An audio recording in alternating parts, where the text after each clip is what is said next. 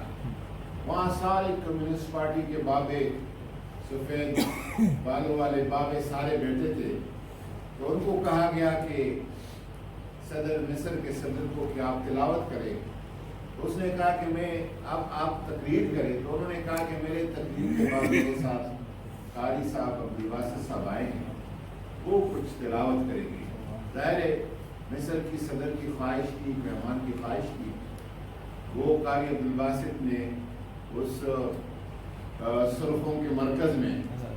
وہاں پہ قرآن پاک کی تلاوت فرمائی، اور جو لوگ اس منظر کو دیکھ رہے تھے وہ کہہ رہے تھے کہ سارے کمیونسٹ پارٹی کے بابوں کا، جن کو عربی کا بھی نہیں پتہ تھا، قرآن کا بھی پتہ نہیں تھا، لیکن ان کے جو آنکھ تھے وہ پرنم ہو گئے وہاں پہ۔ قرآن پاک کا جو اثر ہے، جو تاثیر ہے، وہ ہر قسم سخت دل میں اور سخت جان میں جو ہے اس کا اثر اللہ تبارک و تعالیٰ کر دیتا ہے۔ حملۃ القرآن ہونا ایک بہت بڑے اعزاز کی بات ہے۔ امام شافعی رحمۃ اللہ علیہ، امام شافعی کی عجیب قسم کی شخصیت ہے، اور حضور نے فرمایا تھا کہ میرے امت میں ایک عالم پیدا ہوگا جو دنیا کو علم سے بھر دے گا۔ علماء لکھتے ہیں کہ وہ حدیث جو حضور نے شنگوئی فرمائی تھی، اس کے مصداق امام شافعی رحمۃ اللہ علیہ۔ امام شافعی غزہ میں پیدا ہو جاتے ہیں، فلسطین میں،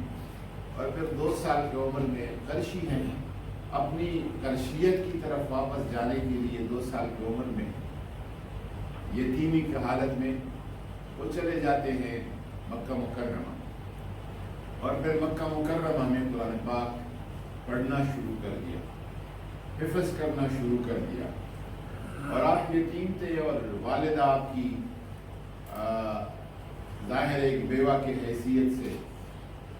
وہ مکہ مکرمہ میں، اس زمانے میں بھی پانی کی تکلیف تھی، اب بھی پانی کی مکہ مکرمہ میں بڑا مسئلہ ہوتا ہے، تو وہ مشکیزہ اٹھا کے امام شافعی کی والدہ گھروں میں پانی بیچ کے اپنا گزران اوقات کر رہی تھی، اور جب وہ حرم مکی کے ساتھ گزرتی تھی تو اندر دروازے سے ایک نظر دیکھ کے کہ محمد بن ادریس امام شافعی پڑھ رہا ہے کہ نہیں پڑھ رہا ہے، اندر جا کے وہ دیکھتی کہ وہ کسی استاذ کے ساتھ بیٹھا ہے، پڑھ رہا ہے، لیکن اللہ تعالیٰ نے اس کو ایسا ملکہ قرآن پاک کے پڑھنے میں دیا کہ پھر اس کے بعد جب انہوں نے حفظ اور تجوید کی تکمیل کی تو مکہ کے رہنے والے وہ کہتے تھے کہ کدھر گیا وہ قریشی نوجوان، ہمارے دل سخت ہو گئے ہیں، ان کو بلائے کہ ہم ان سے قرآن سنیں، اور پھر امام شافعی کو بلایا جاتا، کعبہ کی سائے میں، چھاؤں میں، قریش اور مکہ کے جو لوگ وہ بیٹھ جاتے تھے، امام شافعی قرآن سناتا تھا، اور ان کے جو چشم ہے وہ پرنم ہو جاتے تھے۔ یہ الحمدللہ اس امت میں وراثت کے ساتھ یہ سلسلہ الحمدللہ آج کے دور تک چلا آ رہا ہے، یہ افتخار کی بات ہے۔ آج کوئی 46 قرآن صاحبان جو ہے اس ایونٹ میں اس میں اس کو مقابلہ اس کی بھی کہہ سکتا کہ قرآن پاک میں کوئی معجز کتاب ہے، اس میں کوئی مقابلہ کر ہی نہیں سکتا ہے، کلام میں معجز ہے۔ میرے والد صاحب کہتے تھے ایک دفعہ مکہ مکرمہ میں پہلی تراویح پڑھ رہا تھا تو شیخ عبداللہ بن زبیر بہت بڑی شخصیت تھے، عالم بھی تھے، حافظ بھی تھے، لیکن جب سورہ فاتحہ ختم کیا تو یہاں پہ رکے کہ الف لام میم ذالک الکتاب لا ریب۔ آگے کہتے ہیں کہ لوگ پورے حرم سے تو سب کو پتا تھا تو لوگوں نے فتح دینا شروع کر دیا کہ فاتحہ ختم کر کے الف لام میم سے شروع کر دو، الف لام میم ذالک، یعنی بہت بڑے بڑے لوگ یہ کتاب جو ہے سب کو معجز کر دیتا ہے۔ تو قرآن پاک کی یہ تو مقابلہ نہیں ہے، یہ ایک فخر اور افتخار کی بات ہے جن لوگوں کی جب سلیکشن ہو جاتی ہے۔ 14 لوگ جو ہیں آج کے اس ایونٹ میں انشاءاللہ تعالیٰ ان قرآن کی حکم اور فیصلے کے مطابق جو ہے سلیکٹ ہوں گے۔ میں ایک اور گزارش کروں گا اور وہ یہ کہ کرونا سے پچھلے سال ہمارا ایک پروگرام تھا کہ اس ملک میں کس طرح ہم قرآن کی کلچر کو، یہ جو ناچ گانے کا کلچر ہے اس کو توڑ دینے کے لیے متبادل جو کلچر ہے وہ قرآن اور نعت کا کلچر ہے، اس کلچر کو ہم کیسے فروغ دیں۔ میں نے کچھ لوگوں سے، دوستوں سے مشاورت بھی کی تھی اور مصر کے سفیر سے میں نے گزارش کی تھی کہ 2 مختلف ٹائم پہ ہمیں 5 مصری قرآن کا ایک گروپ بھیج دیں اور ہم ان کی پوری ملک میں تمام شہروں میں ان کی ایونٹس کراتے ہیں، بڑے بڑے کنسرٹ اور ایونٹس کراتے ہیں تاکہ اس میں لوگ، ہزاروں لوگوں کا اجتماع ہو، اس میں وہ اس میں قرت کا اپنا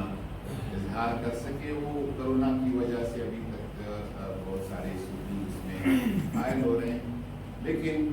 اور ساتھ میرا اپنا ایک خیال تھا کہ کسی صورت میں ہم اسلام آباد میں ایک قرآن قرت اور تجوید کا ایک گلڈ بھی بنائیں جس میں ہم اپنی ملک کے یہ جو ہمارے قرآن موجود ہیں ان سے بھی اور باہر سے بھی کچھ جید قرآن سے ایسے ہر سال 80-100 بہترین قسم کے قرآن کا ہم سلیکشن کر سکے، ان کی کوئی تربیت کر سکے، اور یہاں پہ بہت بڑا ٹیلنٹ ہے اور اس کو آگے آنے کی ضرورت ہے۔ اس پہ بھی انشاءاللہ تعالیٰ میں قاری اکبر نعیمی صاحب سے اور قاری اخلاق صاحب سے کے ساتھ بیٹھوں گا کہ اس کی کیا عملی صورت ہو سکتی ہے، وہ بھی ہماری اس ملک کی ضرورت ہے اور ہماری بہت ساری خرابیوں کا انشاءاللہ تعالیٰ وہ علاج اور مداوع ہو سکتا ہے۔ میرے بارے دیگر آپ سب کا بہت شکریہ ادا کروں گا جنہوں نے اس آج حصہ لیا، کی حاضری یقینی بنائی اور اس تقریب کے انعقاد کو ممکن بنایا۔